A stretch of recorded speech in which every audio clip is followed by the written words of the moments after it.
back to Nothing But Football, ladies and gentlemen. Woo! It is, of course, the awesome threesome. Oh, yeah. Are you okay there, Henry? Did you miss your mouth? Oh, I was just thinking about us having an awesome threesome. We can do that. We can do that anytime. If you see this table slightly just going up, mind your business.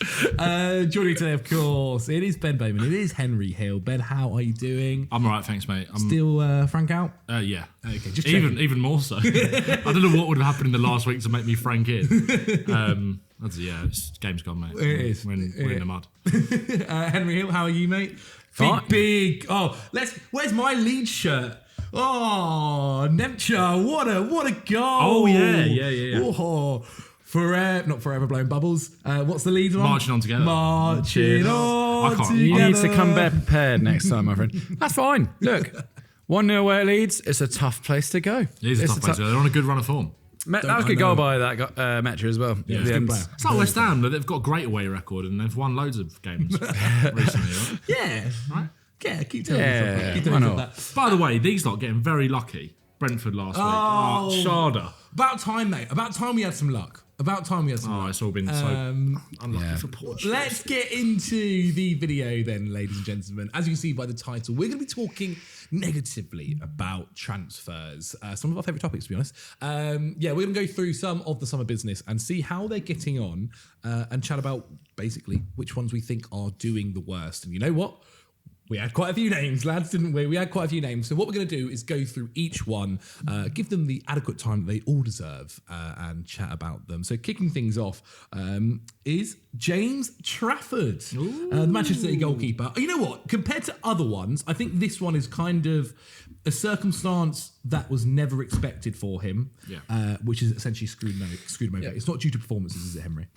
Yeah, this isn't a terrible transfer in the typical guys. This is just terrible for him. Do you know what I mean? This is a terrible... Oh, no. That's all gone wrong. Joe Rogan. I was on Who Scored. No longer. Didn't need it anyway. This is a terrible... Joe Rogan just popping up on your phone. That's terrible. You've got this, Henners. The fact is... this could have been a huge year for James Trafford. Yeah. A World Cup year for a young, very exciting, and let's face it, a very good English goalkeeper. Yeah. Doesn't even matter he's English. Just a very good goalkeeper. And he was obviously brought back to Man City with the pretense of being their number one. He had a few shaky games. He actually, statistically, played quite well in those games. If you look at the big saves that he was making, it's a lot better than it's been painted out to be. Anyway, City saw a market opportunity of Donnarumma that came up. I don't begrudge him for taking it. No, I agree. He's been brilliant as well. He's a great keeper, and to be honest, you can make a case for Chevalier going to PSG as being one of the dreadful transfers because he's been benched at many chances this year. Like, really got to question what Enrique... There must be something underneath that situation that he was like, look, I know you just won the Champions League. I know you've been probably the best goalkeeper in the Champions League this year, but we're moving on from you. It was a little bit about new contracts and stuff, wasn't it? I think that caused a bit of the beef. I think so, yeah. Donnarumma wasn't happy about it. Anyway, they got a very cut price deal to sign, a very good goalkeeper. Mm-hmm. Whatever. But it just left Trafford completely in the lurch. And people go, well, you could get a move now. A lot of other teams did their business based around the fact that Trafford went to City in the first place, if that makes sense. True. So if you think about even Ramsdale going to Newcastle. And we're now at a point where I just feel really sorry for Trafford because I think he's sort of marooned. And unless he gets a move this January, I can't think of anyone massive who needs a goalkeeper right now. I think it'll be the summer, won't it? And also it's a move where, like, for instance, I remember, I think I've even said it before, the idea of a loan move, say, to West Ham isn't going to be super beneficial to him, is it? No, because it's not like he's going to have a good defence in front of him that are battling it out. But also, it's like I said this on another pod last week about linking another goalkeeper to a relegation threatened team, and I know West Ham obviously beat us at the weekend, but West Ham, there's more toxicity. It's a difficult environment. Is that where you want to be selling a young goalkeeper, like you said? But really not you could almost go to Wolves, and it's like you'd probably be better off kind of going there because it's like you're going to get tested. I'm not saying that he should do this, by the way, but like I was talking about this other goalkeeper. It's like you're almost better off going there because they've got no real hope of staying up. They're kind of playing without that pressure every single week. You know you're going to get tested and be able to prove yourself and prove your credentials. Yeah, you've not got great defence playing in front of you, but at least you're going to get to play every time. I was talking about Kinski when I said this on another pod, but I don't mind what you're saying. I mean, I think if you look at Ramsdale last year, went to Southampton, sort of disappeared for a year. Actually played all right, but no one really cared. And then now he's sort of playing part fiddle with Nick Pope, and who knows when Nick Pope's back and fit again. The point is, this could have been a year where Trafford cemented himself as the maybe third best goalkeeper for England. I reckon he'd be on the plane. Yeah, he could have been battling for a starting position. And I think he's just... Look, I don't think he would have got it over Pickford. Yeah. But like for the future of that role, it would have been. It's up to him to grab. He's playing in the other competitions, and it's no bad thing being around the City squad for a year, and certainly learning from Donnarumma. Like that'd be a great. He left experience. that City squad originally because he never saw a pathway through, didn't he? It's just a terrible transfer because he's been completely duped, and that's what upsets me about it. Although I do think maybe in the summer, if Martinez does ever leave Villa, there could be an opening there. Man United. I don't ever see. Lamens has got it on lockdown, mate. Yeah, but like another competitor, it's like two. I think there two guys for him. Lamens has been one of the genuine revelations. He's been good. 20 million. 20 million from what? Where was it? Royal Antwerp or something like that. Yeah, one of those. He was in the Belgian league. I was thinking Genk. So one of the Belgian teams. Sorry, lads. 20 million from just plucks out of Belgian football, and he's been no nonsense solid. No credit to. I think that's what United needed as well. They just needed someone that was going to do the basics well, and that's what he does. And look, hopefully he'll continue to grow as well. He's not like an old goalkeeper either. Very much far from it. But in terms of Trafford, I do agree. But it's one where it's hard to blame any of the parties. Like as he said, it's kind of hard to blame City when Donnarumma became available. It's hard to be like, oh, don't go and get Gianluigi Donnarumma because evidently he's been fantastic. I mean, some of the saves he made in that Manchester derby were outrageous as well. Without him, it kept him in the game. Very much so. No, not to echo my point from last week too much, but it does just show the ridiculousness of City where they're like, oh, problem solved. Oh, Trafford didn't work for 3 games. Donnaruma's available. Is that not a club being good? Yeah, it is ruthless and it's good, but it's also there are too easy. You've just bought a £40 million keeper, and after 3 games, you've decided no, actually, we're gonna. Was he 40 mil? How much was he? Like 25, 30, wasn't he? Still, well, look, they spent money. Maybe I'm just being meant to be a starting choice, was it right? I'm probably just being a huge curmudgeon about this whole thing, but yeah, I like James Trafford. I think he's an amazing keeper. I think he was fairly lambasted for a few difficult games, but it was the Tottenham game, wasn't it? Yeah. Other than that, it was when he got caught playing out from the back and Spurs pressed and won the ball and scored from. And he was a bit iffy in that game with a few other things he could have given away. I think it was Kudus he took out, should have been sent off. Other than that, I don't remember. He's not had loads of opportunities though, really. No, and it's a very small sample size. He made some good saves against Newcastle in the League Cup semi-final. Yeah, most recently. I think I think he probably should move on. He won't be at City come next season. No. Really, will he? So there we have James Trafford. I think at the end maybe we'll try and pick the worst. But for you guys as well, if there's anyone we don't mention, leave them in the comments. Let us know your thoughts on all the players that we talk about as well, and who is your worst transfer. Because we're not going to be just talking about the Premier League as well. We're going to be looking in Europe too. Just before we carry on with the podcast debate, we're just jumping in to say if you haven't already, please subscribe to the channels. Of course, these videos are collaborated. Nothing But Football being the podcast channel, Ben's channel, Henry Hill's channel over there, and my second channel as well, More Zach Jeller. Please subscribe to that for more content, to see more of us individually and together. And we'll see you guys. Nope, that's the end of the outro. But over to carry on with the podcast. Another one though, let's jump over. You mentioned Newcastle. Let's talk about them. Ben, I'm going to hand the reins over to you because you spoke about this guy quite a bit this year. Yeah, Anthony Elanga. I mean, I think a lot of Newcastle fans now are kind of coming round to it as well. I've seen him getting a lot more criticism from their fan base online. To be fair, there was a few that kind of questioned it, but naturally you're going to be more defensive over one of your signings because you want them to do well. And I think, again, as I said at the time, it ticked a lot of boxes for a Newcastle winger, an Eddie Howe type player, someone that's going to run in behind, is very quick on transition with the way that Newcastle like to play. But that's exactly what Gordon is. That's exactly what Harvey Barnes is as well. And it's exactly what Jacob Murphy is. They're all very different versions of a similar player in terms of what they can do as the basics. Like Gordon is probably better 1v1. Barnes is probably the best finisher out of them. Murphy is probably the best provider. But they're all transitional. They're not wingers that you constantly want facing against low blocks, are you? And I did think that Newcastle last season struggled with that. I think they needed a more dynamic winger that could offer them more creativity, was less predictable. I don't think Elanga is actually very good 1v1. He is just set up to play counter-attacking football. And I remember when they played Barcelona in the Champions League, that's probably where his best game came because of the way that Hansi Flick's Barcelona teams like to set up at St James's Park with obviously that very, very high line, wanted to dominate possession and obviously leave themselves open to counter-attacks. And that is where Elanga actually probably looked his best in a Newcastle shirt, and since then hasn't been able to show any of what he's actually about as a player because of the way teams sit in against Newcastle.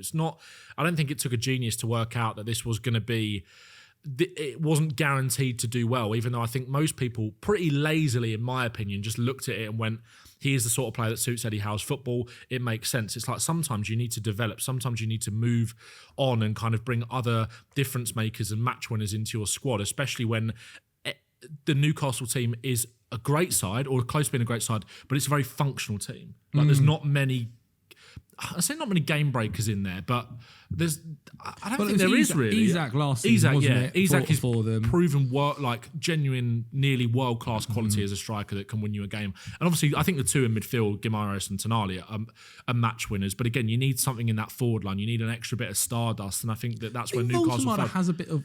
Voldemort, I think, has it in a different way, but also nowhere near the same degree yet. Like it still needs to be like shining. And also, I think now Voldemort has had issues recently as well. He's probably not getting as much service because I think that they haven't really got that type of winger. Also, he's not as much of a. I know most of his goals have come from headers in and around the box, but I don't think he's as much of a box threat as maybe we thought that he might be. And his game is more about linking, dropping deep. But when teams sit back, you don't want your striker dropping 30 yards, 40 yards from goal to link the play, do you? You want him in and around the box. And I think that's where they're still trying to figure things out and attack. But I just think that they could have been more brave with that winger sign a more dynamic, creative, unpredictable player that maybe does break the mould slightly of what Eddie Howe's set them up to be. Yeah, I do agree. And Murphy, I know he's got an expiry date as a player, but at least he does put that service in. At least he was the guy like making those like selfless runs, jinking in, whereas Gordon and Barnes obviously a lot more direct. Barnes specifically more goal threat heavy in terms of getting shots off, and so I know what you mean. That's like the problem when you lose Murphy out of that side to an extent. But I just think this is the first time that Newcastle, up to this point, I think they spent their money very well, but this is the first time it feels like they shat the bed a bit and just went, right, well, what do we need to pay to get these guys? I mean, what choice was he as well? They went for a few others, didn't they? They were linked to Madueke for a while. There's question marks about whether Madueke's been like amazing for Arsenal. Yeah, I know he's 0 goals and assists in the league, but actually I think when you watch him, there is a great and he was player always going to there. be a depth player, wasn't he? He was never the starter. Yeah, but and he's got goal contributions in the Champions League as well. Yeah. He scored those 2 really good goals against Club Bruges. If Noni Madueke was playing for Newcastle, he would be having a better time than. Well, that's exactly it. 100%. Yeah, he's a better player than he's more rounded, more interesting player than Elanga, and we've talked about Elanga multiple times. I think as a £40 million player for someone, he would have been good. But the money they paid, you're just not seeing the results. And as we've seen, clubs like Newcastle and Villa have to be a bit more PSR conscious. Yeah. And as a result of that, like spending an extra £15 million on someone is a big deal. Like because it's just he's not been great. You're right. And I mean, Newcastle's business throughout the summer generally, I think, was a bit of a mess, wasn't it? With the Isak thing taking so long, and then because of it taking so long, not necessarily being able to get their first choice signings kind of all over. It was very Tottenham with the Bale money kind of thing, wasn't it? A little bit. Yeah, though I think they'll probably have a couple more hit rates. Well, we had one. Chow, Voldemort. Yeah, Chow's been really good. Yeah. But in terms of like, they just right. Okay, we need to. You're right. I think Jacob Ramsey is probably someone that you can chuck into this as well. And again, I really like Jacob Ramsey as a player, but what is he like? Yeah, he's not a first choice, not a first team. Sorry, a starting 11 signing, is it? No, especially when you've got like Joe Willock. You've got who else have they got in midfield for depth? Newcastle. Obviously, Tonali, Gyökeres, Willock, Joelinton. Like again, I feel like if you're going to go and sign someone like a Jacob Ramsey, again, who I like as a player, but it's a bit like Elanga. It's safe. It's Eddie Howe, transitional. He's a good ball carrier. He can finish, but again, that's kind of useless if your team hasn't really got space. And obviously, against the bigger sides, Newcastle will have that. They've got a difficult run of fixtures coming up. on paper, but sometimes they actually thrive more in those kind of games where there is a little bit more space. It's weird. I always think though Jacob Ramsey's a bit of a weird one because I don't feel like I've ever seen him be consistent or generally I don't think he's had an incredible consistency or run of consistency in the Premier League. He's always injured as well, Ramsey. Like it happened at Villa, it happened at Newcastle. It's like Well, you mentioned Villa very quickly. Kamara's just been announced that he's out for the season.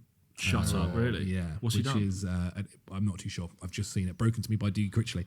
Doogie. Just broken heart. which might be very interesting for their midfield this season. Duke's about to do a whole paragraph on why he doesn't like. Yeah, he's still going after Robert Sanchez. I think he's pissed off every fan base in the league at the moment. But yeah, sorry, just whilst you're talking about Villa's midfield there, but yeah, very interesting for them. Maybe they'll buy someone in January. Knee, that's nasty. He's been really good this season as well. I said it once, I'll say it again. They've got Enzo Baranchea at Benfica, who runs around crunching everyone. Villa are fine. They could get someone back. Definitely have. Yeah, they've got one of the best midfielders in the league. That's a good point. That's a good point. Come on, who's next? Okay then. Let's talk about somebody who I think I was never necessarily super hot on. Viktor Gyokeres. Viktor Gyokeres, it's like everybody in the last couple of months has kind of all agreed this one's been a little bit of a dud. He's not a Premier League player. Most recently we saw against Nottingham Forest that run through on goal where Murillo catches up to him, which is funny because that's kind of what was his bread and butter at Sporting. It's what he was doing so well at. I'm not being funny. I don't want to have like a little I told you so moment. And it's not like, I was the only one ever saying this. Hammered online for pointing out his goal record at Sporting, okay? And the fact that most of them are against the lower tier, not many are against the upper tier. It was like, so you're criticising a striker who scores goals, you effing idiot, kind of thing. It's always voice has come out a lot. It's just like it's nice when I'm not in the fire. It's just so annoying when you write something. You put an argument together and people are like, nah, idiot. Just look at the one number. No, look, at the end of the day, I still think he could come good. I don't think he's a bad option to have in that team. He's at least scored some goals. He's certainly not the worst transfer on this list of people that we're going to go through because he has done some things. I think there's an argument in the fact that like if they had got that right and say they got Ekatike for instance, it would have guaranteed them the Premier League. There's not if they were not, and there is still a bit of if they were not top of the league, if they were level on points with others, then I'd agree with you. But they're still 7 points clear at the top. Yeah. No, you're right. There is no surprise to me that a striker who was very good against much lesser opposition, okay, is struggling against the deep blowing blocks and intelligent blocks that he's seeing in the Premier League, is struggling to find the space and score. But I watched him live midweek last week for the Chelsea-Arsenal game in the semi-final of the Carabao Cup. And he is baffling. I actually thought he didn't play terribly against us. I thought he was actually quite effective. Obviously, got a goal as well for the help it was one of his better performances. Bobby Sanchez. But it's like it takes his body 3 seconds to react to what he thinks to do. He's so slow with some of his movements. He just doesn't move at times as well. Yeah. It must be so frustrating for like Odegaard or the wingers. Yeah. To have somebody that's not really making these active movements. He does make movements, don't get me wrong. I think he does make runs sometimes where he's trying to get in behind and he's not found. It's not necessarily how Arsenal want to play either. Well, there was that whole thing with Saka before that goal, wasn't it? Where Saka, is it Saka or was it Timber or White? I can't remember. Gets to the line and it's like, they look like they're going to cross it and then Gyökeres kind of turns away and it's like, oh, and then Gyökeres then ends up scoring when Saka does, I think it was Saka, gets to the byline and puts it across. Puts it across, yeah. But there's been so many other occasions where Saka's got to the byline and Gyökeres is not making that move, peeling towards the front post. His box movement is not intelligent enough. It's not like, I think you're right. I think that's a good analogy. Like it's like, it does take his brain a few seconds to catch up with where he actually should be, and he is stiff, isn't he? He does look stiff. One of the interesting things between when he joined was there was a lot of comparisons like this could be Arsenal's Haaland. He's this big physical striker, powerhouse of a striker. But one of the things that is incredible when you watch Haaland is he's just constantly making these intelligent feints, runs, darts in front of the striker to get that like toe on the edge of the ball.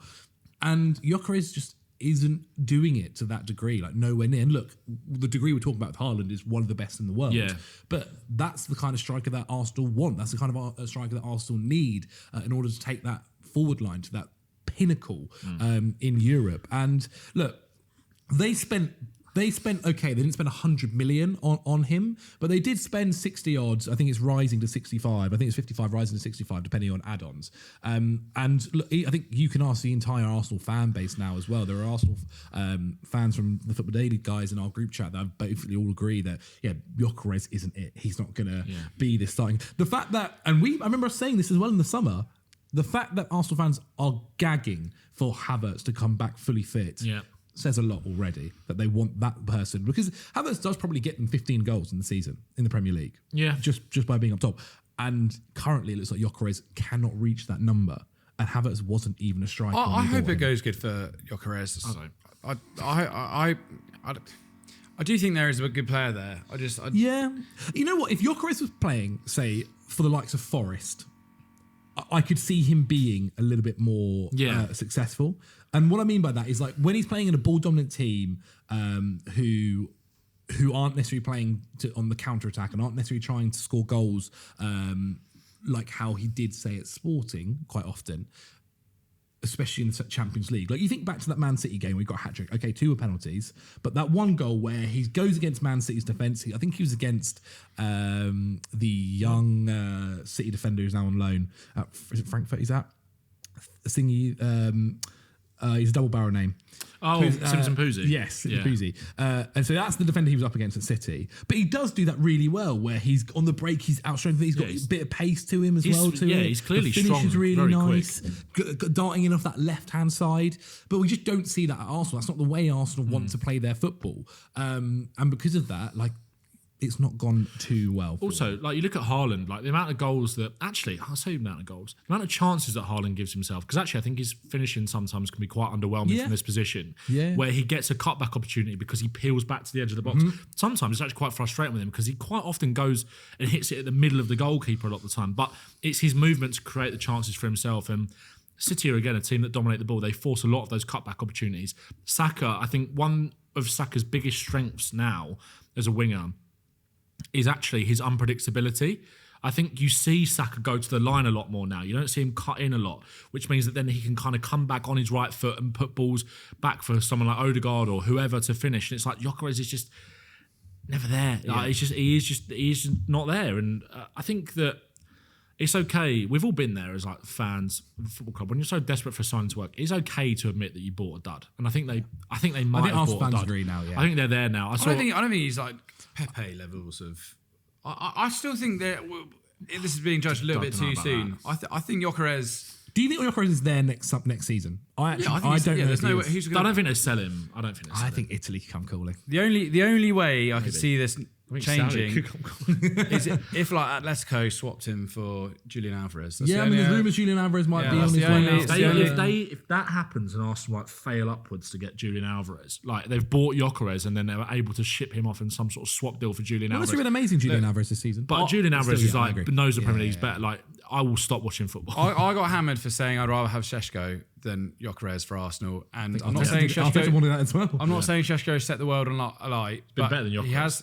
He looks like a better player than Gyökeres when he's fully flowing. Look at that finish that, both finishes actually, Sesko against Burnley. And I think Gyökeres has scored more goals. So if you want to judge it on that, whatever, fair enough. But look at Sesko's movement. The first time finish as well for the goal against Burnley, just deft into the corner. You don't really imagine Gyökeres doing that. And then the other goal that he scores in that game where Fernandes plays the ball in behind, his movement to get him beyond the defence and then wrap it first time in the bottom corner. I'm not seeing that from Gyökeres. It's a tough market, the striker market. I think there's a few positions. I think goalkeeper and striker are 2 really tough positions to sign well in at the moment. There's not like a plethora of these world class, like, guaranteed hits that there were maybe, say, 5-6 years ago. Okay, Gyökeres. Sorry, lads. Gyökeres. A move that was kind of desperately needed to go well, especially after they sold their star man to Manchester United, Fer Lopez, when he made his move to Wolverhampton Wanderers. So hasn't started loads of games, but Wolves' transfer business in general can be considered a disaster because they sold their 2 best players, Aït-Nouri and Cunha. Cunha, who I think it was 40% of their goals contributions came through him last season, often from outside the area. Just everything that was good about them really was him with Aït-Nouri on the side. They didn't buy a single player with Premier League experience.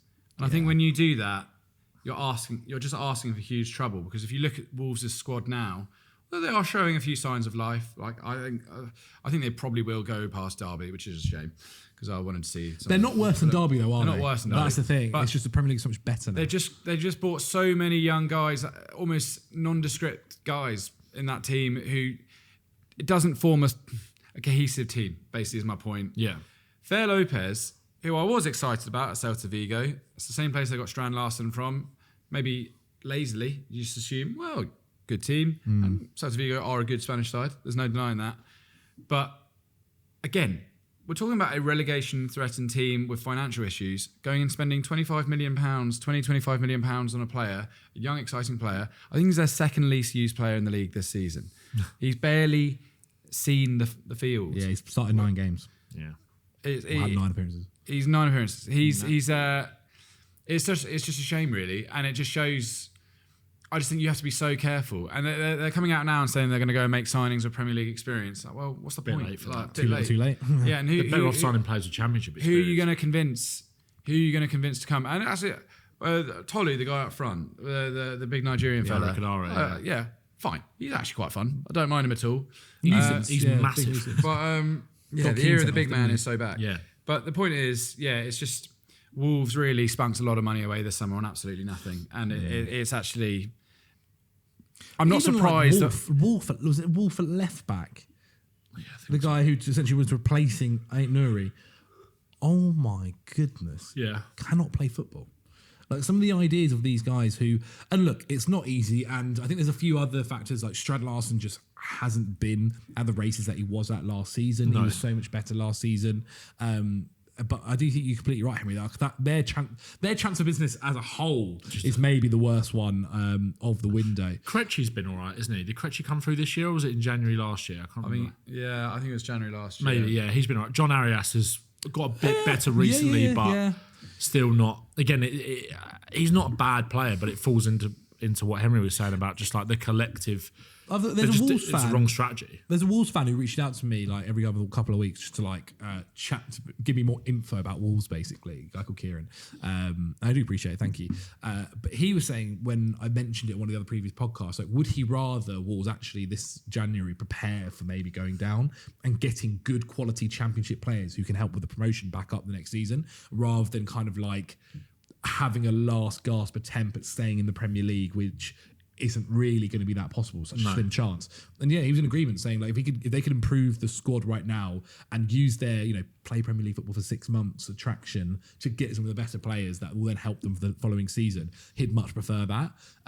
But so far, we've not seen. It's weird. Like Wolves, who did Wolves play on the weekekend? Newcastle. They looked. It's so funny watching this side and then thinking like, oh, there's no way they're. Have as little points as they do compared to that Derby side. When you actually watch them play their football, they're definitely not like terrible. They've had some games where they've been absolutely appalling, but they're definitely not terrible. Unbeaten in 2026. Unbeaten 2026. But yeah, it's such a again, I think too little, too late for Wolves. Okay, we're going to jump to Europe, Henry, on this one. You actually put this one in our chat. Openda to Juve. I believe Openda's always been a bit of a player where everyone's kind of said there's somebody here, a little bit potential here, star quality possibly. This guy's been a goal machine. I think it was at Lens before, and then at RB Leipzig. He's always scored goals wherever he's gone, and it was just really slightly bizarre by Juventus this summer. They went and got Jonathan David on a free. And then they just doubled up on that and decided to go get another striker. Bear in mind, they've already got Vlahovic, who's one of the highest paid players in the whole of Serie A. Well, they wanted Kolo Muani, didn't they? They sort of panicked at the end of the window because PSG wouldn't do a deal with them, and then they ended up coming to Tottenham. I'm pretty sure they were desperate for they should have got... Kolo Muani was fantastic for Juventus last season, and you're exactly right. And then the deal they struck is a loan with Leipzig with an obligation to buy for about 45 million euros. Okay, this guy's got 1 goal in Serie A this season so far. I've seen a lot of like the ex-legends coming out absolutely slamming him, saying he's not up to the races. David's had a lot of shit as well, hasn't he? Who's that, David? I feel like he's been given a lot of shit David's had a really tough time. That's the thing, they've had to fall back on Vlahovic once more. And he was nearly getting shipped off, wasn't he? Yeah. it's just I don't know what it's just poor planning by Juventus once again. Were they really going to back Igor Tudor for the whole season? Because obviously they've got rid of him now. They've moved on from that. So Juve having threatened to maybe break back into the supremacy of Italian football, haven't been able to do it. And I'm sad that the Openda transfer hasn't worked out, because I really do like the player, and I think in my head he should be fine in Italian football. But there's always a resell. Like, I think his career previous, especially in Germany as well, like they could sell him on possibly as well, and maybe recoup, whether they get the 45 million euro obligation. I'm not so sure. But I feel like they could at least get 30 million for him as well, and be able to have that sell. Is it an option or an obligation? Obligation. Yeah. Oh, wow. So 1 goal in the Champions League, 1 goal in the league this season, 13 substitute appearances, just 5 off the bench. It's just... Yeah, I don't know what... He should be good enough to play for Juventus, and I don't know what's... Is it a bit more, though, of the Kenan Yildiz show at Juve? Like, he is just the star there, isn't he? Like, whether he's even there come the summer, we'll see. But he is just that outrageous star there for them. Like, everything is kind of going through him now, isn't it? I mean, I still remember when he kind of... when he scored that goal against Germany for Turkey a couple of years back, and that was really his, like, announcement to the stage. He was an absolute freak. It's funny when Lloyd Kelly and Weston McKennie are like huge successes, and you go and get a like proven European goal scorer in Openda, and it just doesn't work out at all. I just don't think they know what they're doing, that centre forward option. You're right, it's normally Conceição and Yildiz either side of a striker, and certainly in the case of Openda, he's just not been up to it. Even Eden Jagrova, who I was really excited to see, I think he maybe have issues, barely featured this season. Who's top goal scorer? Yildiz. Yeah, how many? 7. And, oh God. It's not bad for him, but the rest is not fantastic. Rough move, and we'll see whether he's even there. No, they'll be keeping him. The one they're consistently trying to get rid of is Vlahovic, funnily enough. Yeah. I think it's probably, is that to do with his wages, or is that? Yeah, he's on huge wages. Back to the Premier League very quickly. James McAtee, somebody who got his move away from City to finally get game time. I actually didn't mind it. I didn't mind it at all. I thought he'd play way more than he has, and he hasn't at all. You know, he's actually had 3 different managers whilst being there too, which I think that probably hasn't been super helpful for him. I do wonder, like, he's kind of battling with Anderson. Yeah, and Gibbs really White in that side. Yeah, Gibbs White, if you want to slightly play further forward. And he's just never... He's never going to get ahead of those two, is he? Like, not as a starter, unless he comes in and absolutely blows them away. And I just don't think it's going to happen. Anderson's been one of the best midfielders in the league this season. I mean, whether he like, I feel like he could be at City next summer, to be honest. But yeah, I do feel a little bit for him, because maybe he was slightly advised wrong. I mean, he was being linked to like Dortmund at times from City as well. There are like possible moves where he was going to go there and get experience there. And this is somebody who has, when he has had loan moves, looked impressive. Like, he was somebody that was always one of the main guys spoken about from that City academy. Yeah. I know City fans were excited for him. Well, even for City, he had good games for Man City as well. And I think he is a technical footballer. And I just think that the way, maybe with Postecoglou it could have worked out a little bit more. But again, I think he probably wanted more legs and energy in midfield with the way he likes to press and stuff. But it's just, it doesn't feel like there's room for a player like that in the way that Sean Dyche plays. And to be fair, like, one player who probably would have been on this list that's turned it around since Sean Dyche has come in is Amari Hutchinson. Yep. He's been a hell of a lot better recently. So maybe Hutchinson's path into the team shows that it could be a way there for McAtee at some point under a different manager, maybe, or if Gibbs White or Anderson was to maybe go next summer. But I still feel like if Gibbs White or Anderson go, with the energy they give you as well as the quality on the ball, they're probably going to look to replace those by bringing in players rather than promoting someone like McAtee, who I think is he's a tidy, neat, technical footballer who likes to get in the spaces and make things happen. He's not going to cover the ground that those guys do. So, yeah, I don't really see it working out really for him, and it's just not been a maybe if he stays post Anderson. You know, maybe post if Anderson makes that move, there's a position opening potentially. Up It's just Anderson it's just his engine and his quality of winning the ball back is just so important to that Forest team. It's like, I know they've got Sangare who can play in the deeper role in midfield, and sometimes they set up with him and then Anderson and Gibbs White.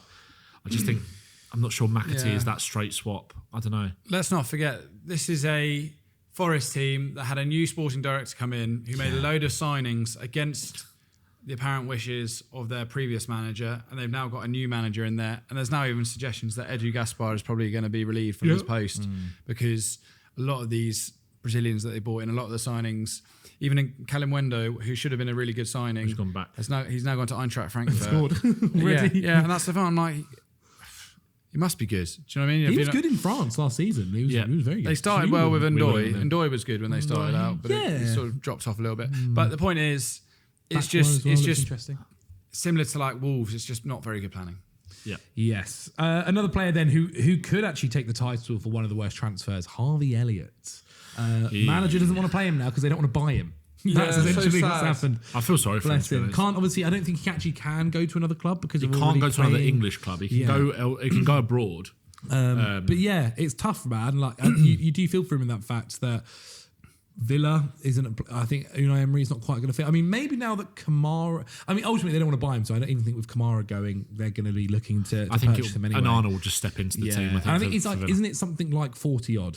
It's about 35. 40 million for a buy team him like, permanent. like you said, for a team like Villa or who Newcastle. already are, close to the wire PSR wise with Exactly. Villa too. They don't want to commit money to someone they don't actually want to. But yeah, you got to feel for him slightly. Harvey Elliott is a good player. Yeah, he's a very good player. Somebody who I think actually when he was playing a little bit more at Liverpool, when he was doing roles for injured players or for coming off the bench, whatever it was, always looked pretty good. Yeah. And I don't blame him for thinking, you know what, I'd want to be a bit more than just a rotation option at Liverpool. I want to start for a team. I don't blame him for moving. I think we actually all kind of encouraged that as well. But it's not easy for him, I don't think. I don't think can't be easy to have made this move. Unai Emery has said that he's training super well, that he's acted unbelievably professionally. Yeah. I think he just knows the gig, that if they hit that 10-game mark, they trigger that clause, and they just don't want to do that. So I'm hoping that Liverpool come to their senses and recall.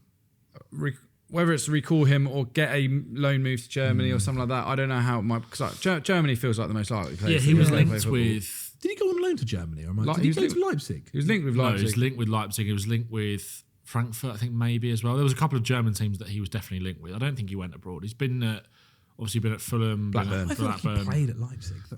He feels like he's been linked with them quite heavily. I thought Harvey Elliott was going to be a good replacement in that squad for Asensio. I know Asensio's got more proven quality, but I think Asensio almost maybe broke the mould slightly of what Emery wants from his number 10s. Mm-hmm. Like Rodgers, such a strong ball carrier, great at driving and eating up the middle of the pitch. Buendia is slightly different, slightly more technical, and he's obviously been good this season, but Buendia wasn't at the same level last year. I think Asensio obviously came in and just added a real element of stardust to that team. And obviously Elliott is not as proven, but I think, again, he's a bit more of a maverick type that you could bring off the bench and he could make something happen. And I think he's definitely a Premier League level player, and I think it's just a bit sad that he's missed out on a year of development that would have been quite crucial when you look at where he's at. Where is he now? 20? I was going to say, I think he's like at least 24 now, isn't he? Surely 22. Is that life? Yeah, no, but to sit and He's not play any football now when you know that you're good enough to be playing it must be difficult for him. And it's just a bit of a shit situation, to be honest. And hopefully Liverpool do, like you said, come to their senses, recall him and send him somewhere where he's going to play every week, because I think he's a really talented player. Let's talk a little bit about, just because I think it generally brings up the situation that's happening there, Palace's transfer business in the summer. Obviously, they didn't have loads, did they? Brought in Walter Benitez on a free transfer, the goalkeeper. Uche, they got on loan as well from Getafe. Well, they'll buy him. They will buy him eventually. Borna Sosa, the fullback, who is one of the worst fullbacks I've ever seen. They also brought in Jadon Canvot, the centre back. Yeah, he looks okay to be fair. Canvo, I think. Canvo? He looks okay to be fair. I'm not going to include Brennan Johnson because that's obviously what happened this January, and Jeremy Pino as well. God, I bet Brennan Johnson feels good about this move. Yeah, I mean, what a 2 weeks they've had, Palace fans. I mean, they got knocked out, had one of the biggest upsets in FA Cup history, losing to Macclesfield, who'd been managed by Wayne Rooney's brother. Then lost their captain to Manchester City, Mark Gehi making that move. What a deal that is, by the way. What a deal. What's that classic football? Why do I just feel like I'm going to be clipped up by that Twitter account? He does the what football a saying. deal. Yeah, I know exactly. No, it's Adam Hurry, isn't it? Whatever. I know Sorry what you to mean. break that up. I know what you When I mean. said that word, it felt like I was saying such a classic football cliche. Jargon. Anyway, Mark Gehi, great move for him, but losing their club captain, losing one of their most integral players in that side, and then Glasner basically saying, I'm off at the end of the season. There being chats about he could possibly be sacked. Then it being said that actually they're going to keep him out to the end of his contract. Then having that result on the weekend and him coming out post-match basically being like, I'm not being helped here. What a mess. This is all, selling our captain Mateta beforehand. in talks with Juventus. Mateta in talks with Juve. Yeah. So maybe we'll see another Juve striker move on. What a mess, to be honest, Henry, isn't it? Look, firstly on Glasner, you can't be like, I'll be here until the bitter end and basically just like try and get sacked. Simultaneously. It's embarrassing. He must have known that this was kind of the state of play at Crystal Palace. I do get what he's saying. The signings you're mentioning there, Zach, are not all particularly great. Uche could be good, but he did the classic where he's like, I looked at my bench, there's no one I can bring on, I can't do anything. There is a high degree of self-sabotage here, and I do think that Palace should say, look, you're not going to get a payout from this. You either walk away. Basically, yes, but I don't know to a degree what he's expecting. Like, obviously, Eze was going to be interested. Some people are going to want Eze at some point. Mark Gehi, they got another 6 months out of him. Even earlier in the window, he was saying it makes financial sense for us to sell him. Yeah, and now suddenly he's furious again. It's not the board's fault that he lost to Macclesfield. Do you know what I mean? That's on him. Yeah. That's on him. They're National League North, whatever it is. And he even after that, and look, the players have got to take a lot of responsibility for that game as well, but he blamed it basically all on the players. And was like, well, if you're not good enough to beat Macclesfield, then... Yeah. And it's like, well, that is true, but also it's like you've had a consistent issue with your time at Palace when you've had to be the team that kind of punches down and have failed, actually. He's a great manager, and he won an FA Cup off the back of the base of them playing Villa, Fulham and City, obviously, in the run to that final, and then beating City in the final, where they were very defensively solid and hit teams on the break, which, is exactly what they were brilliant at, with the devastating game-winning quality they had in the final third with Eze. But when they've had to be the aggressors and punch down, that's been a consistent issue, whether it's been teams in the Premier League at the bottom end of it or Macclesfield. And when it's not just the players' fault if that's something that follows you around as a manager. I just think I think Palace are doing the right thing by saying, well, we're not sacking you. Like, you're not getting out of this. Like, you decided to come out and say, like, obviously he told the players and told the board. We told the board back in October, didn't he? He had the conversation with Steve Parish then, and obviously he come out and said that losing their club captain was obviously very disruptive before a big game like that way at Sunderland. It's like, you could also make the argument that you coming out and saying what you did was quite disruptive for a big argument, because all it does, a big game, sorry, because all it does is add to that media noise, even though, it might have already been agreed with the club and whatever months ago, but you told the players, I think the way that he said it sounded like he told the players the day before the game as well. So I'm not sure. It's a weird one, but they are still in the Conference League. Yeah. They could go all and they in can on, win it without Mark Gehi. They just had a bad 3 weeks. They could go all in on the. It's been a bad few months though for Palace. Really, their results, like the last time they won a game was against that Irish team in the Conference League in like early December, late November, wasn't it? I think. Just go all in on the Conference League. If you win that, you secure Europa League football next year, and you can kind of just go away with your head held high. I wonder who'll take a punt on him post. Please not top. You know what I can genuinely see? Frank going to Palace. Glasner going to Spurs. No. Don't even why would you not be happy with that? Because it's the same. Like, I think Glasner's probably a slightly better manager than Frank, but he's more of a winner. But again, it's the style of play. It's again that issue against teams that sit in against them. He is a reactive manager, not a proactive manager. He's all like, again, I thought Frank could really scale up, but he hasn't been able to do that. I think it would be a mistake to gamble on another manager in that same mould, in my opinion, even though who knows, he could do it. Save it for the next video. Yeah. Save it for the next video. We're going to be talking about the 20 Premier League managers and ranking them. So stay tuned for next week. Another player who hasn't had a great move, who is an exciting player, who looked very good last season, Tyler Dibbling. Moved to Everton for a decent transfer fee. The big dibbers. I haven't really seen much of him, Obviously, that Everton attack has three very crucial players who aren't going to be moved too much. Jack Grealish off the left, who's Dewsbury Hall in the middle, and Jai on the right. And really, it's that right wing position where Dibbling has always kind of played, at least at Southampton as well. Right winger, right number 10. He's exactly. that kind of player. And Njai is arguably Everton's best player. Yeah, if not arguably at all, like pretty certain.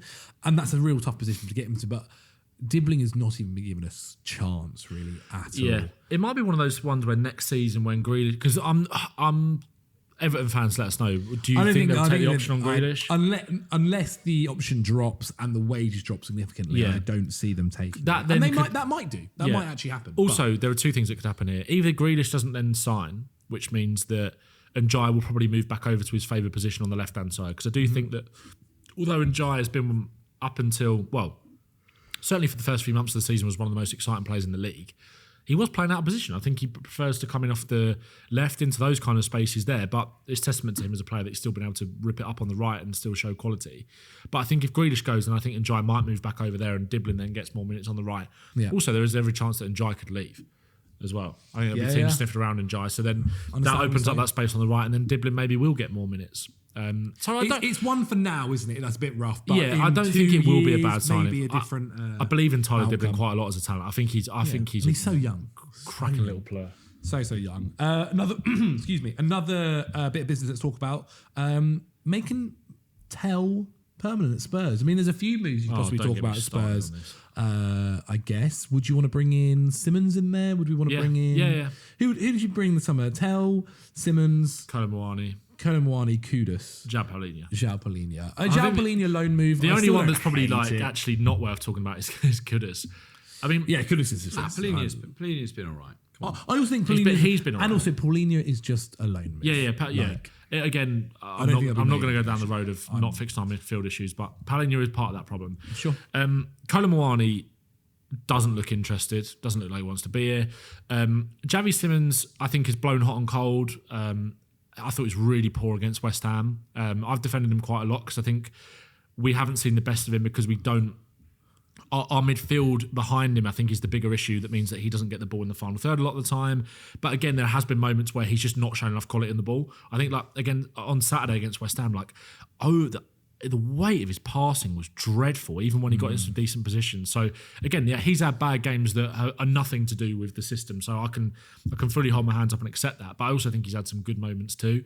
But you could make the argument of him being a flop. Whatever. I don't think he's the worst signing, but Javi Simmons has been okay. Tell. I really like Matisse Tell, and I'm not saying that he's ripped it up or set the world light. And there'll be people that watching this that obviously aren't Spurs fans will just look at it on face value and think, well, he scored 3 goals this season. He's an unproven kid. Why are you coming out to bat for him so much? In the last few months, right, Matisse Tell has been our only attacking spark. And he, for someone that has had so much go against him this season, missed the crucial penalty in the Super Cup final, then received racist abuse like no end off the back of that, was then left out of the Champions League squad at that time, probably due to poor squad planning more than anything. I think Frank was left with a bit of a difficult decision, to be honest. And I feel like when he's been given opportunities so far this season, when he's grabbed them, i.e. Leeds started, scored a good goal, might have taken a deflection, but I don't think our other strikers get shift and shoot in the way that he did. Same thing against Man United. I don't feel like he's necessarily been fairly rewarded for them. And I think a lot of Spurs fans, even depending on how highly you rate him, I feel like you could probably agree on that. And I think, again, there are varying degrees in the Spurs fan base at the moment as to how highly we rate Matisse Tell. How much was the... He was 35 million. So not crazy money. It's not terrible for a young forward nowadays, is it? And again, I think there's varying levels as to how highly people rate him. But I think what people can definitely unanimously agree on over the last couple of months is that he's been a real spark for us, I think, actually. And I think with all of the adversity that he's been through this season, I think he has kept his head up. He's brave. He wants to take players on. I think he's almost the antithesis at the moment in terms of his personality on the pitch of what this Tottenham team actually represent under Thomas Frank. And over the last few weeks, Thomas Frank has started him. He scored against Bournemouth. He was bright against Aston Villa in the FA Cup. But Aston Villa in the FA Cup, when we build up momentum, build up a head of steam, get back in the game, he takes him off. And then we lose all the structure, chucks 3 strikers up front, and not surprisingly, Villa get all of the control back. What happens against West Ham? Exactly the same thing, pretty much. The image of him walking off wasn't great. And that substitution was booed like very loudly. And it's like no one's acting like Tell is brilliant. I think he's got real potential, I think he's really trying. And it's like when you're in the doldrums as we are at the moment, you don't mind young players not hitting their heights, but there's something there to get behind. He is a catalyst and a spark for the fans. I think he's been really unfairly treated. And then yesterday, after Thomas Frank garnered a bit of sympathy from the fans in the morning because it felt like he's been fed to the lions with Spurs hiding, using him as a human shield to hide behind their own incompetence, saying that he's going to get the Dortmund game but might still get sacked. What's that all about? He then loses that sympathy because Dominic Solanke is now back available. Essentially, non-Spurs fans might not know, if a player in the Champions League or Europa League squad or whatever has been injured for more than 60 days after you've registered the squad, you can make an injury. Isn't it mental that as fans we now know this? Yeah. Like this is something that we actually have to bring up. So Dominic Solanke obviously spent the whole 6 months of the season injured, was registered in the Champions League squad. Yeah, been injured Spurs were since. able to bring Tell in. Played against, our last game was was it Red Star Belgrade? I can't remember. Came on in that game, looked really bright again. And now, for our last 2 games against Bundesliga opposition that Matis Tell will have experience playing against, played well in the quarterfinal of the Europa League against Frankfurt last year. Dortmund tonight, apparently he was set to start, has now been taken out of the squad again for Dominic Solanke, who has come back in the last 2 games off a 6-month ankle layoff, looked obviously rusty because he's injured, or has just come back from an injury, and decided to give Solanke over the minutes over Tell. It's like you've just lost all of the that connection with the fans is so gone. It's like goodwill. Nobody is acting like Tell has been brilliant, but I just think he's a player that Spurs fans can really get behind. I remember Spurs fans summing it up at the start of the season. It's like, I really like Matis Tell, but why did we sign him? Because we're not going to give him the right opportunities, and it feels like we're going to waste a really talented player here who I feel like whatever happens to him now, as long as he doesn't go to Chelsea or Arsenal at some point in his career, I'm rooting for him. He's got my backing. I think he's got a lot of Spurs fans backing. I think he's a really talented kid with a really good mentality that will go far, I think, in his career, and I think we're wasting that. I do. Okay. Well, that's the Spurs business done. I'm sure we'll end up talking about them as well very soon. Okay, over to Liverpool. Biggest spenders. Biggest spenders. Let's kick things off with Alexander Isak. Hasn't been a good move so far. Let's just put it out there. The reason that this is a poor transfer, reflectively, is that Ekatike is brilliant. Yeah. And then you're suddenly going, you're trying to change your entire team to figure out how to get these 2 guys to play together when everyone knows that Liverpool can be at their best when Ekatike is playing through the middle by himself, or if one of them is playing through the middle by themselves. Suddenly trying to shoehorn 2 players into that system, which then throws the rest of the team into jeopardy. Just doesn't work. And that's the problem here, is that you spent near on £250 million on 2 strikers, and only one of them can play. When realistically, they are both expecting to be the starting forward. Isak doesn't make that move unless he's expecting to be the starting forward. So it's just a shame that they didn't take an honest look at Ekatike and think, hold on a second, we've actually got a pretty good thing going here. And again, I know, is this just big clubs doing big club mentality thing? Bit of market opportunity as well. Yeah, but Isak's been injured. I would say, of the big money ones, I'd say it's the worst. I mean, he's the most expensive Premier League player ever. Because it doesn't make sense at the moment. And also, us saying this now doesn't mean that in a year, 2 years' time, this can change. I think it can change very easily. I think so. Obviously, it can. Isak has got the ability to do that, and I'm sure we'll come on to talk about Florian Wirtz. But I know Liverpool have been on this sort of fugazi 12-game unbeaten run where they've actually not been that great. But what connection on the pitch has developed the most probably over the course of this last 12 games? It is actually Ekatike and Wirtz. Yeah. Like, they are Liverpool's real spark at the moment. And I think when you get them, you saw it for the goal against Burnley on Saturday, when you get those 2 guys combining with each other, they seem to have a real good understanding of each other as players as well. And that is something that there's still so many issues to sort out at Liverpool next season. And they're probably going to have a new manager, I think. They're probably going to have a new manager. So a new manager might view the situation differently. But Ekatike and Wirtz playing together, I know it was Barnsley in the FA Cup as well, but look how they combined for that goal where Wirtz bent it in the top corner. It's like they do seem to have a real chemistry on the pitch, and it's like Isak is going to.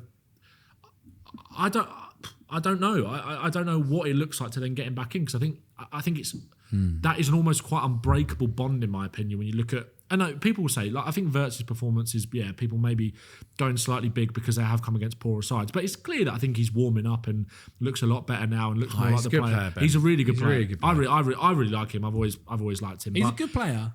He's not been a good transfer so far. Yeah. I mean, yeah. Again, I don't think he's sit here in a year's time and go, he's been a good transfer if it continues.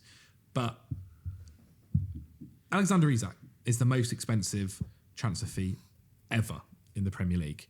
The second most expensive is Florian Wirtz. Right? And the one behind that is Enzo Fernandez and there's Jack Grealish, Rice.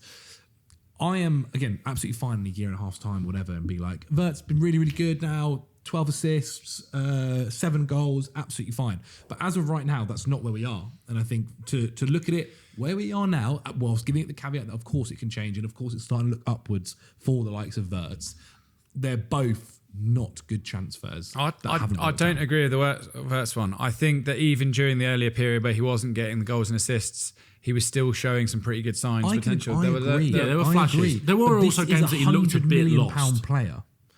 For instance, has Enzo Fernandez been worth £100 million? It's not. He's not £100 million player. Like he's been a good servant for Chelsea. For sure, but he's not £100 million player. No. Florian Wirtz, as of right now, has not been. And look, what is if Florian Wirtz had got 9 goals and 5 assists, would I then be a bit more like, he is the 100? Even then, possibly not. But it'd be so much closer to agreeing with. Yeah, of course. We've seen him joining this side, and to be honest, for the first half of the season, him having to start, having to be part of this midfield, I think was actually a big reason as to why Liverpool's midfield was nowhere near what it was like last season, losing that connection, losing that ability to have Gravenberch, Szoboszlai and McAllister in there as well. There are other factors too. McAllister's just not been I was going to say, like, there's also a lot of Liverpool players that have just performed much lower than level, like McAllister. Completely agree. But my bigger point Salah. Is I don't think we can sit here and say that Wirtz has been a successful transfer. If we take Isak, definitely not so far. I don't think we can say that Wirtz has been a successful transfer. All right, I think that's fine, but I don't think I can sit here and say that he's been a bad transfer. Yeah, the title of this video, Zach, is going through the worst transfers, and we're talking about Florian Wirtz as one of the worst transfers this year. I think and I do not think he deserves to be there. I don't think he deserves to be there. He's been £100 million. I understand it, but I think I like him. A £100 million player. That is meant to be the creme de la creme. Like you join, and you also join and make an impact. Yeah, like now. Yeah, of it's course. not a player where look, we're signing you for 50 million. You're young, but we're hoping down the line you're going to really grow into the side. £100 million player is somebody that has to make an impact now. And there's not many. Let's be honest. There's not many £100 million signings that have gone on to do that. People still argue if Jack Grealish was worth it at City. He's won a treble. Yeah, true. And several Premier Leagues. Like, that's the level we're talking about with £100 million. And look, I'm happy to sit here and go, he's been played well against Barnsley. He's played well against some teams in the Champions League. But he's also played well in £100 million. Yeah, I know. Over £100 million. I agree. And I'm not trying to be offensive to him. Like, I agree he's a good player. I think he's got into a title-winning squad, and he's in an area of the pitch. It's been difficult for them. Like, I think there's been so many changing parts at Liverpool this year that it's been difficult for them. Like, Wirtz actually did come in off a fairly big injury. He wasn't in the greatest of form in the back end of his time at Leverkusen because he had such a bad injury. Also coming from a totally different league in terms of the levels of intensity and physicality as well, which is something that I think obviously naturally you get swept up and carried away in like transfer dopamine, and when you get a big player like comes to the league, I thought it'd be brilliant. I think I predicted him for player of the year because I know what he can do as a player, and I thought Liverpool were going to kick on. It's almost like when you look at Liverpool's business, and I think we spoke about this a few weeks ago, it's like, how can that not work? Like you look at the summer window, how can that not work? But now I think that's maybe changed the perception of how we view these transfers, and I think people will be a bit more maybe cautious in terms of how big they go, but really, probably not. They come around to next summer and there'll be bigger transfers and that will go away. But I think we all probably expected there was going to be a bit of an adjustment period, and also like it's been a bit of a not transitional summer for Liverpool, but like I don't know, like fitting all these players in, it's not that chemistry in the team's not there. I also understand why you guys are maybe not as keen to say it. Like because I completely agree. Like there is such a good player in there. Like the level he was performing at Leverkusen was outrageous, was worthy of the price tag, and for Germany for sure. He's a terrific little player.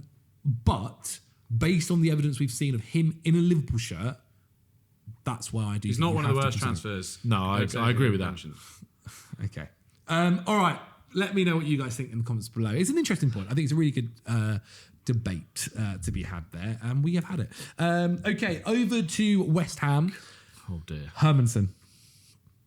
Maybe the worst. I mean, look, the thing is, it's not a major problem. problem though. Like, obviously, they went and spent that money on them. It's not a major problem. They've got you're right. Areola, who's been he's pretty Premier League ready. They brought back Didn't Fabianski. they just about keep? Was it not? Wasn't Areola always going to leave as well? Yeah, I think there was a lot of stuff what about that. happened. But Hermansen, I thought Callum Wilson was going to leave, and then he comes off the bench and scores against us. I didn't mind the Hermansen move at all. Like I thought he was actually pretty good at Leicester when Yeah, they there were in the was Premier. moments at Leicester last season where he got peppered and was kind of Not terrible. showing signs. Good goalkeeper. Yeah, it's not worked. But my God, yeah, not quite worked out of Hermansen so far. I mean, when you're signed to be the first choice goalkeeper, given the chance to be the first choice goalkeeper, and lose your starting place as the first choice goalkeeper, it's not going to end up too well. I think there's actually rumours that he might be leaving this month.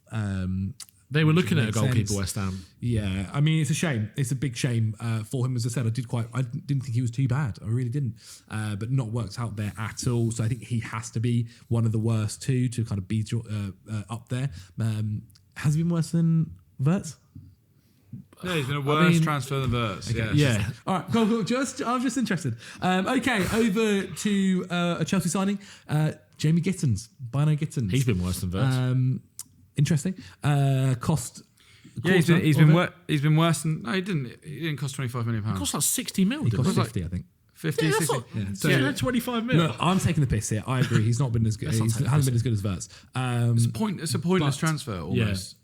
That again reeked of like a scattergun approach, no strategy. Like, why did you sign him? I agree. Yeah. It's somebody who just hasn't had anywhere near as much game time. I think Garnacho's is really that starting left winger. The fact isn't that he? Chelsea still need a winger after you've gone and bought Pedro Neto, Garnacho, Jamie Gittins, João Pedro can play out there as well. Like João Pedro's not played there a once. He's not played there once. No, but he can play out there. Esteval, yeah. You still need like another Yeah, starting quality winger. they're looking for. Is it a left winger? Well, it should be because I think. Esteval on the right, Palmer on the right. Yeah, it's such a weird. Because you know what's funny actually, there's been some performances of Gittins I've seen where I thought, God, there's actually a really good. There's a good player. What, in the in Carabao here. Cup against Wolves? No, in the Champions League. Did he score one he was banger? really quality. Against Wolves in the Carabao Cup. I'm not on about the game against Wolves. In the Champions League, he's had some moments where he's looked exciting and like when. Sometimes I think he's been limited or told not to take on the player because when he has done it, he has that ability to be skillful, to take he on likes a to step man. up. I know you say, Liverpool spent £100 million on a player expecting this. I don't think it should be overlooked how much clubs, specifically a club like Chelsea, just waste 50 or 60 million on players. I think that's almost worse. think That is it's definitely it's worse. almost because people overlook it. They go, oh well, that didn't work. Oh well, that didn't work. We're just sorry. Chelsea were in a position again this summer where it was like you could go and get experience, you could go and get players that can really upgrade the squad, or you can just get another quite tricky winger to compete. And his numbers at Dortmund weren't like, oh, let's go get this guy. Didn't he like not have a goal contribution for like? But I don't understand what point you're making. 20 odd games. I agree. It wasn't a good signing. No. But But then I'm to bring it up to my Wirtz point doesn't make sense. Like, Wirtz it does make sense because the point is like they've made a calculated £100 million signing on a player And failed.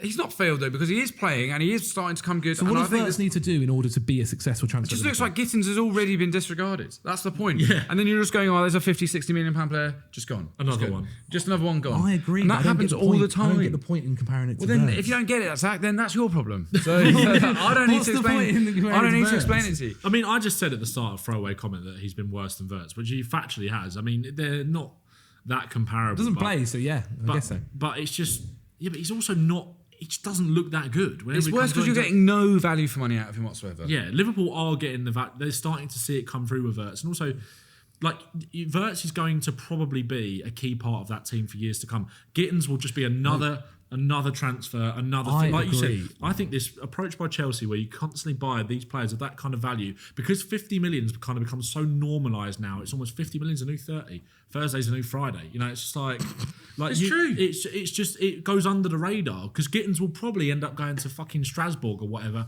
and you'll recoup half the money back or like most of the money back. It's just, you get away with it so much, Chelsea, with these bad signings. And You need to be held accountable. Doesn't everybody call Chelsea's transfer You specifically, awful? Zach, you need to be held accountable. You need to be held accountable. Who calls Chelsea's business amazing? Who's doing that? I don't get what you mean. That who needs to be held accountable? No, I'm just saying. Just because people admit it still deserves to be said. No, I agree. But like the point, Okay, I agree. Jamie Gittins is not a good transfer. He's One of been the worst dreadful. ones. I think this is what like Europe's beef is with the Premier League, is the amount of just useless £50 million signings we make, and we just go, it didn't work. It didn't work. Like, there's just no. But Europe need bigger. It's wasted. If Europe's All this issue is that money's Premier League wasted. have big money, they need to also look at their own house. Like that's their fault. You're saying them to It's a whole get their different- bread up. Get their their Premier League. Like, it goes into a completely different debate or chat about how TV revenue and what they'd failed in other countries to make sure to prioritise the likes of Real Madrid and Barcelona, or the fact that they screwed up. Let's remember, in the 90s, Italian football was the football that everyone loved. They fucked that up. To then go and moan around the fact that now the Premier League have all this money and they get to waste it on transfers. But I just think it's just, if you're going to have all this money, it's just like. But not every transfer It's can just be a so. hit. Yeah, but No, so many of them are course not. Yeah. I agree. I think that's football. I think the majority of transfers, or at least 60% of transfers, are not successful. But I think that's just football. I mean, yeah, maybe. I just like so many fans pine for like this mega investment in their clubs, and they go, you're wasting opportunities, whatever. And then you sort of the other end of the spectrum, you got Chelsea who have spent like billions on half the squad doesn't even really play. Half the squad are just like young lads that you're never really going to see in the academy, and no one seems to.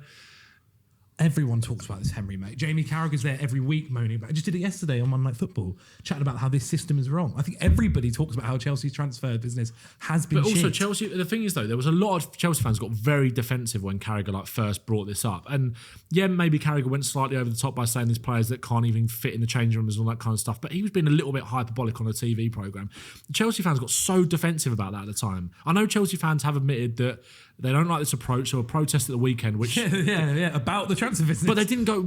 half the Chelsea fans there were singing to just get Roman Abramovich back, and half of them were singing about Tottenham. They weren't... It's like they didn't even know what they were there for. No, that's a whole other debate around whether that protest is but correct. what my point is But that Chelsea fans agree that the transfer business is, or the model is wrong. Yeah, maybe they do, but I also think there's still a lot of Chelsea fans that got very defensive when it gets brought up, and that's not just because it gets brought up a lot. They start to back certain players and whatever, and say that Carragher was ridiculous to say what he said back in a couple of years ago. Carragher's whole comments about no one wants to join Chelsea. That was a thing that was, I think, that annoyed everybody, and Well, that's just not evidently true, proved. Yeah, that's what I said. It was hyperbolic. It was wrong. No, it was 100%. wrong. But I think everybody's in agreement now that Chelsea's transfer structure is wrong on how they're going about it. Look, there are definitely ways that I think they've proven or that things can work by signing the likes of Palmers and Estevals, but you do need to. I think everyone's in agreement. Chelsea. If you ask Chelsea fans right now, would you want a 27-year-old, a 29-year-old centre back? They'd fucking bite your hand off. Yeah, of course. Yeah. That's I think where the place it is. So yeah, Gittins. Not been a good transfer. Shittins. Gittins is just an embodiment of what's annoying about Chelsea. Yeah. And it's just wasteful, ridiculous, numbers gamey, just stupid. And they will never get held accountable for it because they'll be able to sell him on for basically probably the same amount of money as they But is that also not part of the model? Is that not part of the model? The fact that you can sign young players, but he's not Chelsea's fault. What are they selling him based off? He's done nothing. But that's not Chelsea's fault, is it? That's not Chelsea's fault that Chelsea can get good I know, but it's still return on their money. annoying. And is that not the whole point, I guess, in the model? The fact that you buy someone that's 20, then if after 2 years they've not been successful, you can still recoup a good amount of your finances. Yeah. Oh, that's a great deal, isn't it? No, I'm not saying it's. I'm not saying that's the. I'm just making a point that is that not the model essentially. It is the model, but it's. I agree. I don't see how you be consistently wrong. successful as a football club with that model. I would agree with that as well. Completely agree with that. But I'm just saying that I think is the model in and the whole reason they do it. To the fact that they can sell them on and not lose too much money. I think it's. I genuinely think. Also, it wasn't that much. Yeah, I'm more like. And also, he's been injured as well, isn't he? For half his time there so far. I like that. I also think he's starting to come good. I genuinely do. I think France. Back quickly to Eze. You know what? Let's just do a quick fire of a few of these, and we can go through them. Eze at Arsenal. No, it's good. It's fine. It's fine. It's good. I'm not having that. He scored a hat-trick against Tottenham and he's done nothing else. Well, he doesn't play now, does he? He hasn't got off the bench. I think he's come off the bench in one Premier League game in like the last 7. Yeah. And I know it's because maybe Arteta is managing his load because he's not playing. Did you not get annoyed at this at the Gehi move to City? Yeah. Well, you last week got annoyed at the Gehi move, and I can understandably so. I thought understandably so over the fact that Gehi moved to City, and he's not going to play when they have a fully fit side. To a degree, that's kind of what's happened. Isn't this worse now? He's playing Eze. and he's at his boyhood club as well. Well, it's not. supposedly. It's at the end. Yeah, I still think there's a more exciting move to go to Arsenal. I don't think any of us were questioning it at the time. I like Eze going to Arsenal.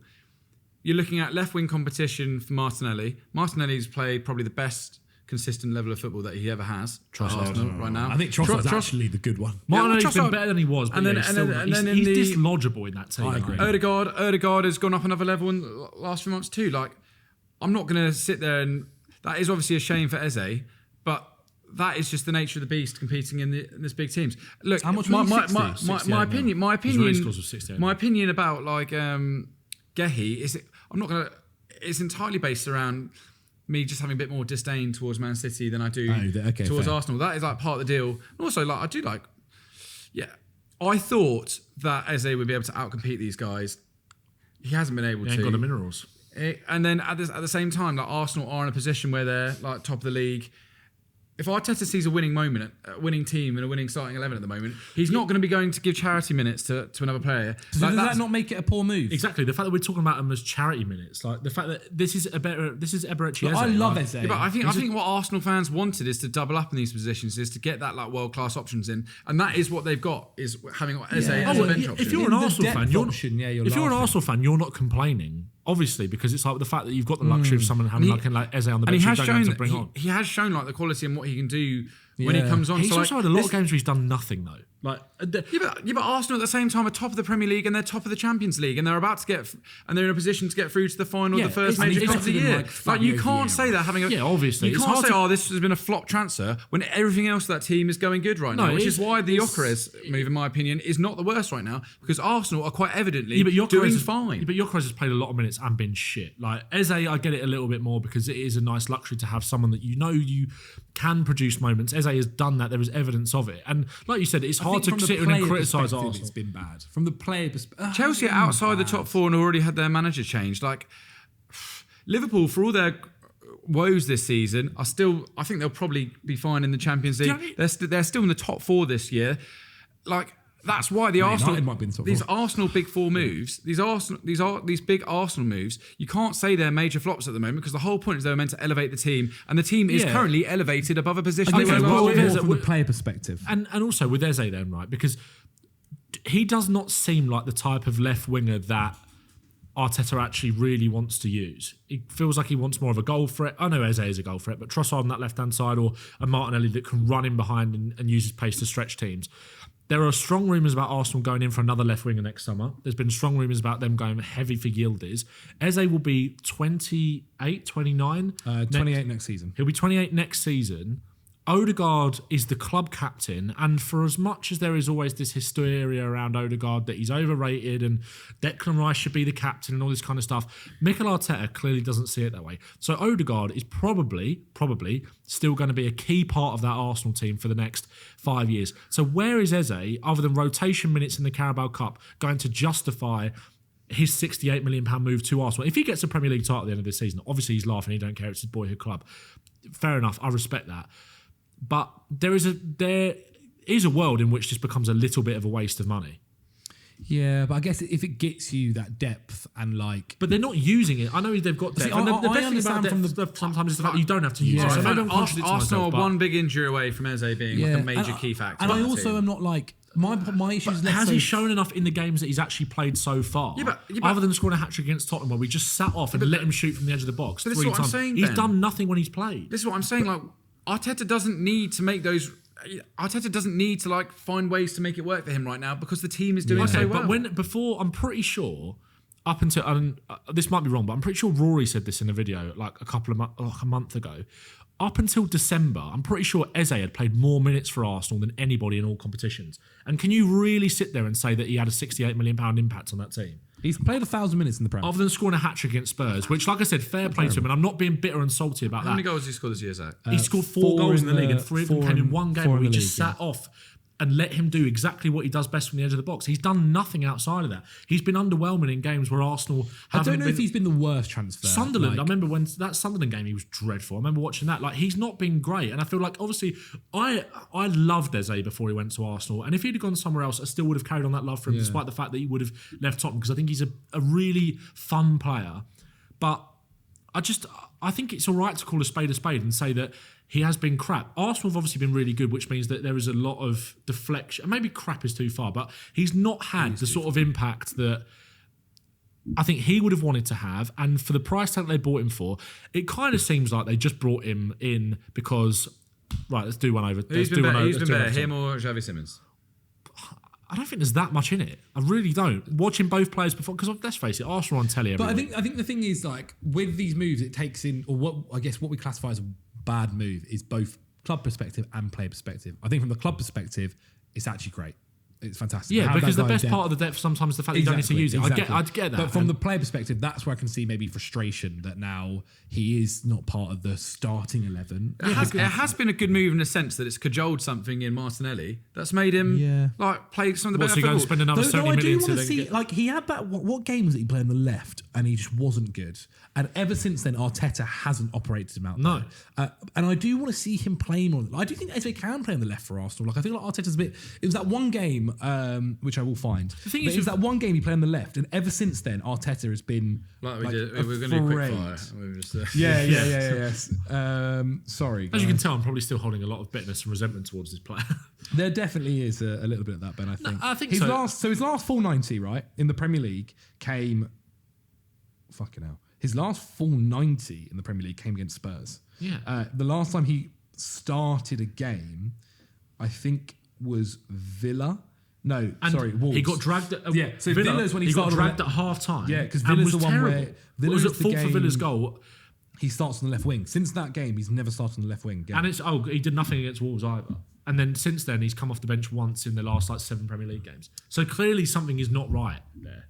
I don't think it's just managing his minutes. But I don't hate it as much as you do in that. Like, I don't think it's the worst transfer because of the fact that. I mean, Arsenal fans are going to get onto me for this, and I don't care. Like, fair enough, whatever. I respect it. Scored a hat-trick in the North London derby. You know, I know. That's worth it's worth 60 million. It is literally it's worth it. It's worth it for that money alone. Well, Javi Simmons didn't even start that game because our manager's a fucking idiot. But again, we played massively into his hands. We sat so deep, and if you let Eze shoot from the edge of the box, he's proved time after time after time that is his bread and butter. Fair. Okay then, just because the video is getting long, we have to shoot another one after this. Let's properly do quick fire. Dean Huijsen to Real Madrid. Fine. Just playing. I haven't watched loads of them. He himself just hasn't been that good so far this season. Visser to Newcastle.